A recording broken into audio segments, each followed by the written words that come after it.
welcome back to the Old Oak Salvage Workshop and the ongoing restoration project of our Bedford fire truck. This week in the workshop it's going to be all about the doors. Oh, hello. I love you! Say that again? I love you. Oh, I love you 2 times. Yep, we've been putting it off for long enough, but with the rest of the panels now in primer, it's time for us to tackle the doors. Poke some more holes in it. So in this week's episode, Tim does battle with the rusted out bottom on the passenger side, and I get to earning my bronze spray painting badge. Since you last saw us, Tim has also finished applying the very messy stone chip to the underside of our wings, and although this gave him a few problems, the end result, complete with primer, is looking pretty good. So enough procrastination, Tim. It's time to get your welder out. So if you don't know by now, we are Lisa and Tim of Old Rope Salvage, and this is the story of us attempting to build the world's greatest motorhome on the world's smallest budget.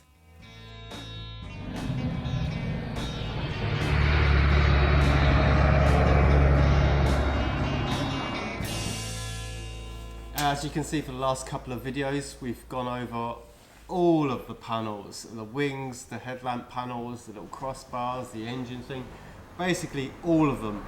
But that of course also leaves the inevitable, and they are the doors. Been putting it off a little bit, and really would like to be doing some other videos now that changes up what we're doing, because we feel like I've been doing this for so long. Well, it is what it is. Yeah, it's been hard work, but saying that, to get these done, to get these out of the way, it would be really good. There's still quite a bit of body work that needs doing on them, lots of sanding and all that kind of stuff. But yeah, it just leaves the 2 doors to do. Cool. Let's crack on. Yep.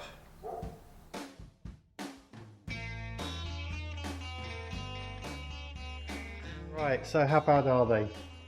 This side, on the passenger side, isn't quite so bad.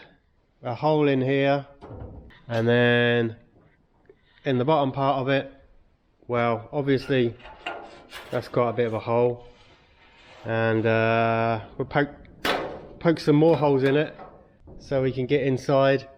I think what I'm going to do is make these bigger, or I don't know actually, I'm going to sandblast it I think, but I want to get right into it so that I can properly clean it all out. So if it means I've got to cut the whole bottom of it off, which I could do, at least I'll be able to get behind it then. I could just cut the whole thing off and repair, oh I don't know. I'm going to poke a few more holes in it and see what happens.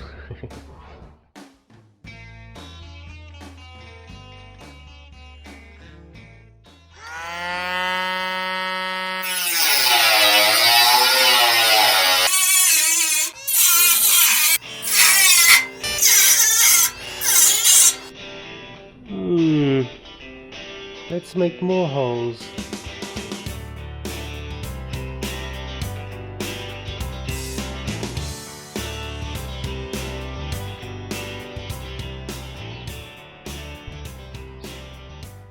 Back in the sandblasting tent, my favourite place.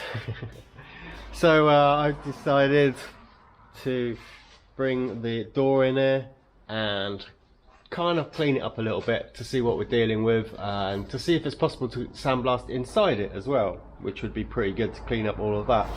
I think this would be a good place if you could find an acid dip. So it's just like dip the door in and see what you're left with, and it would get in every sort of crevice. But you know, we use what we've got.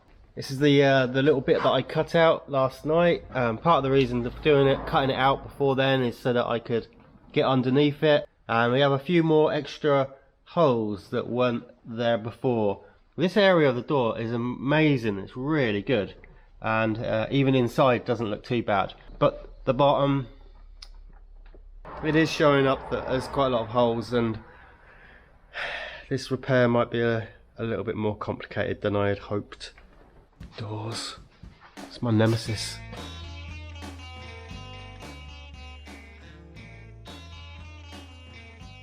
Tim's started by welding a new piece of steel to the corner of the door with the least amount of damage. This was relatively uncomplicated, although results from the initial repair were less than favourable. Steel bogies. I don't think the welders, it could be me, it could be the welder, but not the prettiest. Hopefully it's all welded up, and so basically it just means I've got more grinding to do.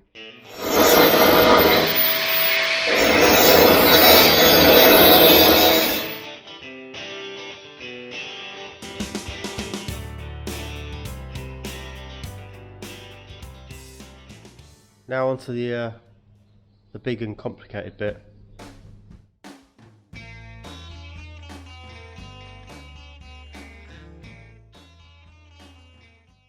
With the very bottom part of the door, Tim began by repairing the first corner, again using a small piece of new steel, welding it into place and then grinding it down until a clean repair was created.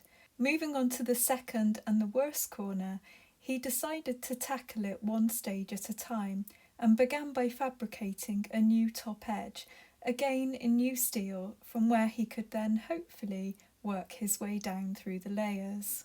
I've repaired all this back corner here, and I attempted to sort of spot in all the holes, and it wasn't really working for me, so I've ended up having to go back and make this whole top panel so it's got a good edge on it, a good corner.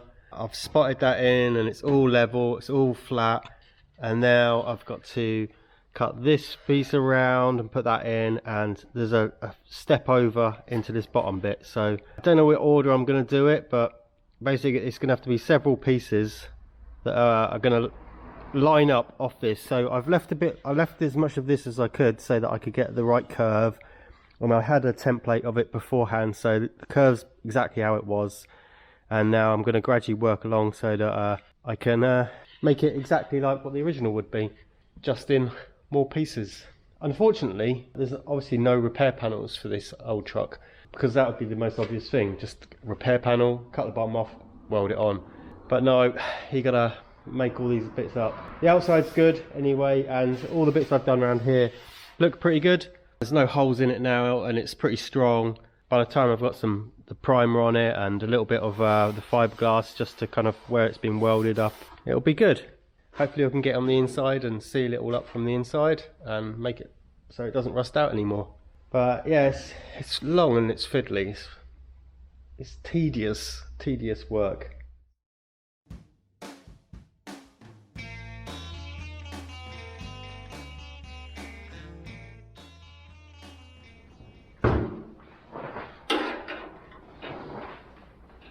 So it's going to go roughly in there, and it comes out a bit of an angle. That's why using the cardboard to start off with, bending it round, kind of gives you this line around here, which is a curve, which of course when that gets put round, bends round in the right way and tacked up, gives it the angle that it flares out there.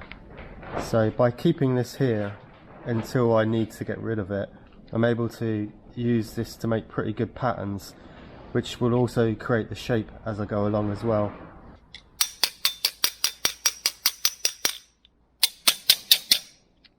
Right, that's kind of, I haven't actually trimmed it up that close. It looks like it's pretty good. I'll cut away a bit of the metal where it's going to fit into. I'm cutting directly up to the line and putting this into position, so like butt welding it, because I didn't want to overlay it over the top of the metal and weld it that way.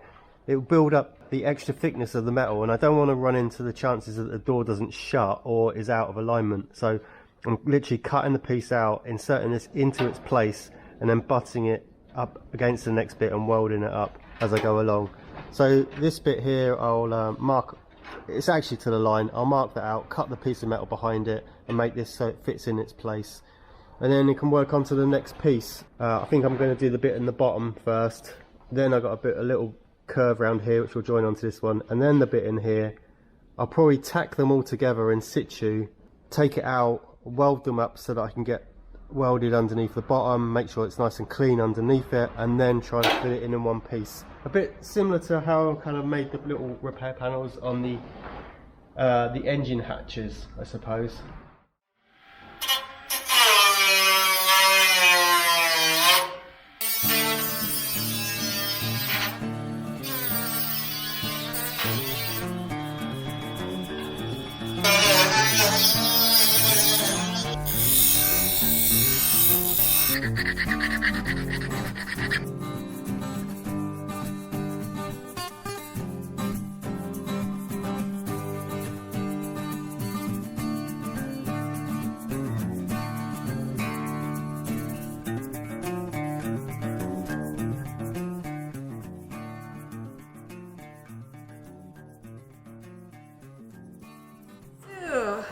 While Tim is just to my right over here doing some welding and fiddling about with bits of door, I thought I'd just introduce you all to some of our very initial thoughts about the carpeting situation inside the cab. We are wanting to get on to tackling the carpet fairly soon actually, although it's not an essential job in terms of needs to be done in the summer.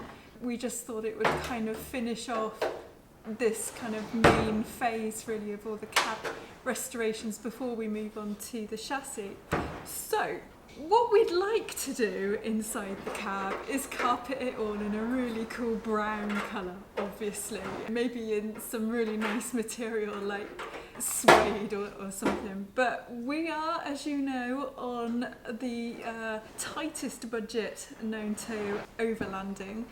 So we've kind of looked around the internet a little bit at different options, and it's really difficult to find anything in brown. Well, what we ended up with was getting some stuff from a place called Soft Trim, and they sent us this sample card with some fairly standard ribbed carpet, which isn't four-way stretch, which is what we prefer to have, but they did have it in various colours, and they do have quite a nice brown ribbed thing going on here, but we really wanted it in some kind of four-way stretch that it will go around all the curves and everything. So we also were looking at these felt samples. They sent a load of different colours. Felt, carpet. Did you hear that? Correcting me. It feels an awful lot like felt to me, I have to say. I don't care what they call it. But what we're thinking is this is actually four-way stretch carpet, just a standard black, which isn't our first choice. But given everything else that's actually going into the interior of the cab, this is really just a blank canvas on the floor that you won't really see very much of.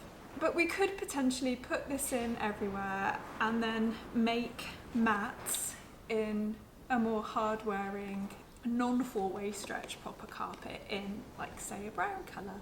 And then, of course, we could add some pretty cool, funky things to that, like a sheepskin rug on the back of the parcel shelf, you know, stuff like that. And obviously we've got our upholstery, our door cards, as well as our seats, which are going to be in some pretty cool fabrics.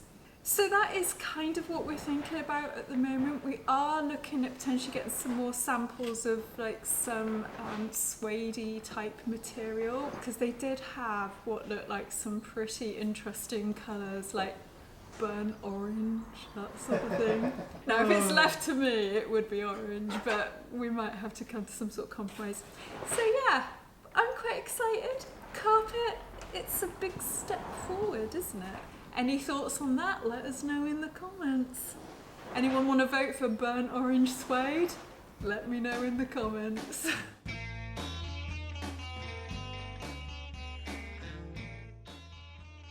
So that piece is welded in, and the top cap, and then this little bit in here, which I put a little couple of notches around it so that I could tack it on and tack it there. Little one in the top. So that is all raised just above the level of the outside skin. I painted them on the inside so they don't, hopefully won't go rusty, although we're going to try and sandblast this all out from the inside again, but these corners are kind of shielded by so it's difficult to get in there, and we'll probably be wax oiling it later. So the last bit is just to make this slightly different shape here. You can see I've drawn round. I'm going to go back to my templates, and I'm just probably going to do it a strip that goes over at a certain angle and then a little corner piece to go in. So Yeah, ideally you want to do this off the vehicle because you end up potentially with traps for further moisture and stuff where you can't finish off the inside of it. But at this position I've just given up caring, so no. I figured this is the best thing to do for it. Yeah, nobody panic. He hasn't really given up caring. But this long, fiddly, challenging job was testing even Tim's legendary patience and attention to detail. He made several templates in wood and cereal packets, which had to be adjusted carefully, as any miscalculations could result in a door that doesn't fit, and nobody wants that. The final piece, as well as being curved in 2 ways, also forms a step. So the new piece of steel had to be carefully clipped and folded, a process which took some hours.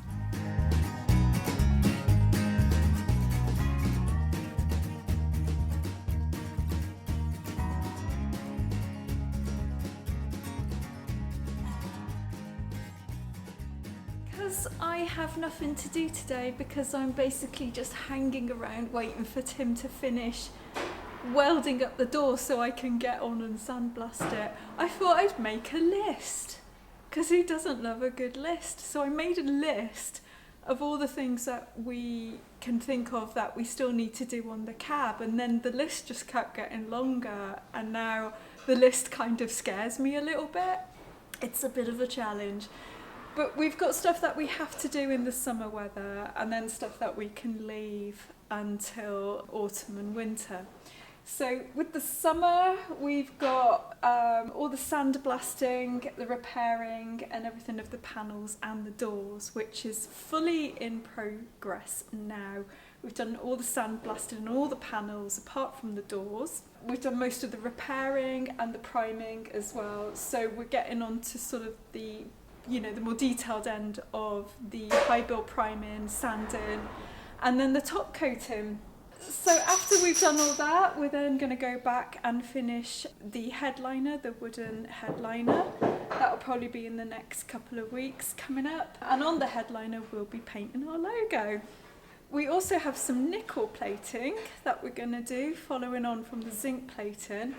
But the nickel plating does need to be done in reasonably good temperatures, so we've put that into the summer work. And that's just on a few things like a few brackets and hinges. And then we'll be polishing up all the paint, cutting and polishing all the paintwork on the cab and the panels once it's all finished as well. And we'll be doing some sign writing. And then we've got stuff that can be done in all the weathers. We've got the carpeting, which we will probably be tackling sooner rather than later, just because we want to. We've got things like the upholstery of the seats and the door cards, which we'll probably do over winter. We've got the kick plate, which goes obviously where you kick the plate.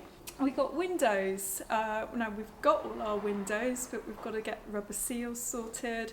And we are maybe going to be doing some tinting on the back windows and the side windows as well.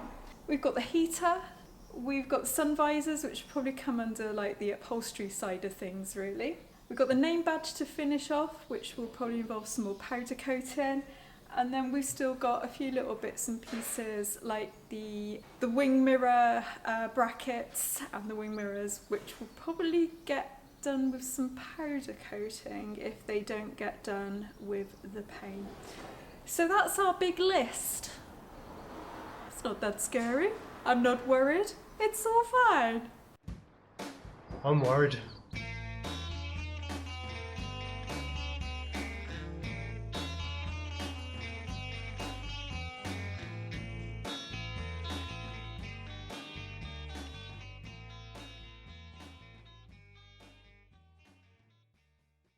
It's taken longer than I had anticipated. These things are very fiddly. It looks a bit of a mess really because it's just still in its welded state. But it's all going to have to be ground down. By the time it's all been grounded down, you won't know that it's been repaired, I don't think. And it seems to be not too bad where it hasn't come through the inside too much. So, yep, that's good.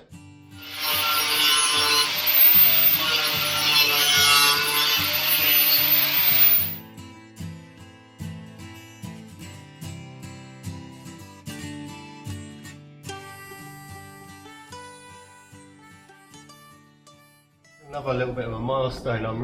He's really happy with himself. The doors kind of were like hanging over me a little bit. The rest of the cab all got finished up and all the welding was done, and even the other panels were all welded up.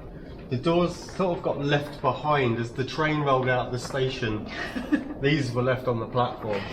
And so to have one of these like fully welded up now and looking pretty good, yeah, I reckon it's going to be a proper good door. So I'm really glad about that. I mean, obviously that does leave the really bad one.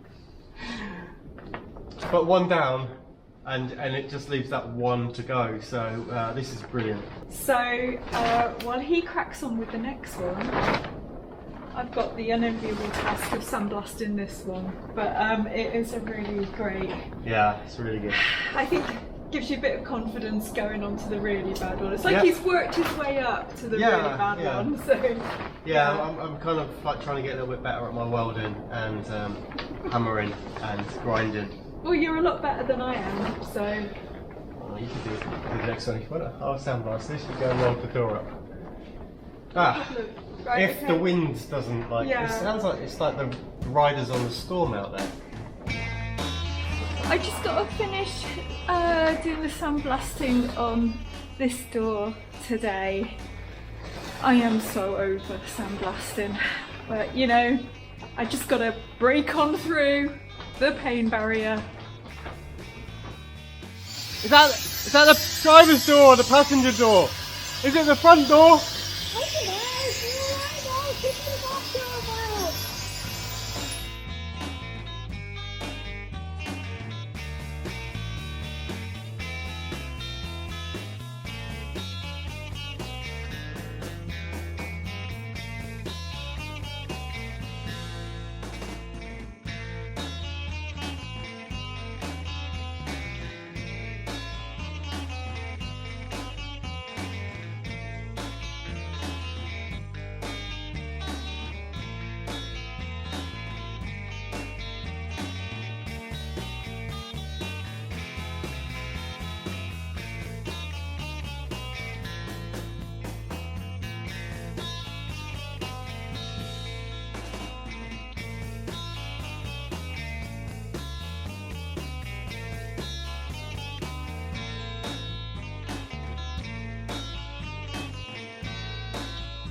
For ages that I'm going to do some painting of the parts, but still haven't gotten around to it because I guess just the time crunch. We're always under pressure to get as much done as we can in a short amount of time, so it's always just been at the end of the day and Tim's like leapt in and done all the painting. But today I'm going to have a go. I've never painted the car, any carpets before in my life. I've never even used a spray gun. But this is my door on my side, so if it all goes horribly wrong, everyone's gonna know that it's because I painted it, so.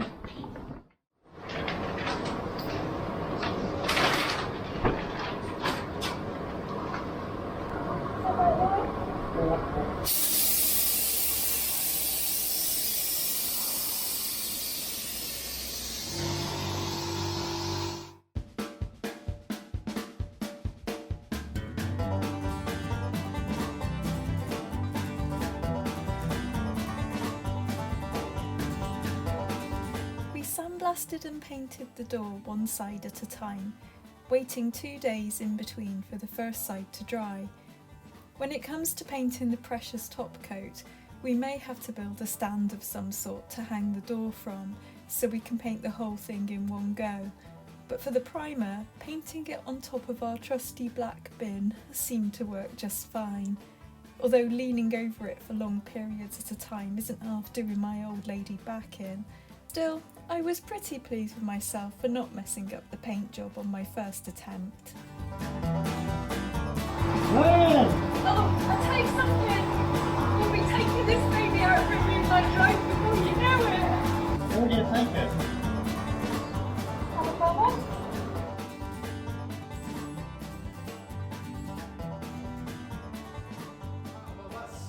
The end of another episode, and it's been another hard one.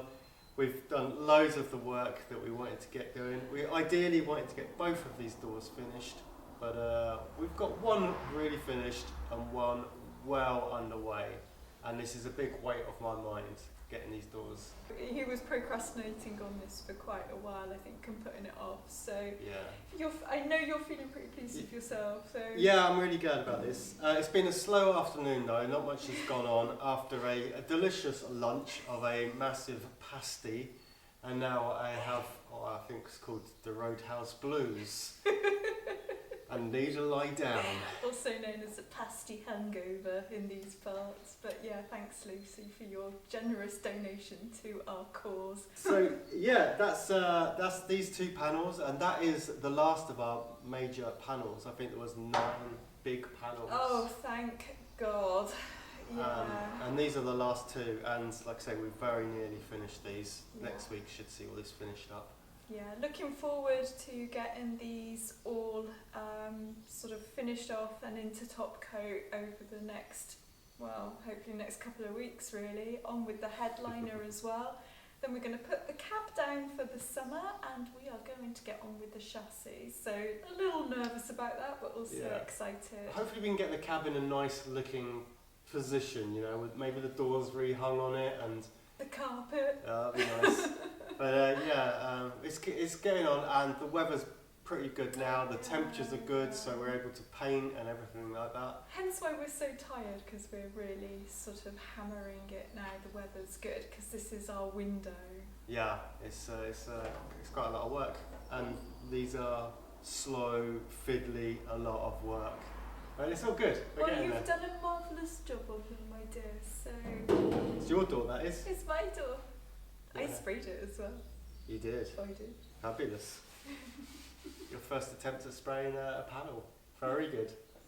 You can do all of them. I'll get my bronze badge. But thanks very much for watching this episode. So it's a little bit similar to the last 2 before it, but hopefully things will change now. That's what it's like round here, to be honest. It's a reality. It's like our Groundhog Day. It is the reality of restoring an old vehicle like this. But yeah, we're looking forward to the next things we do. Yeah. So cool. Is that the end then? that is the end. The end. Bye. Bye. See you next time. See you next week. I was firing, she was gasoline. Gotta sit here now till he releases me.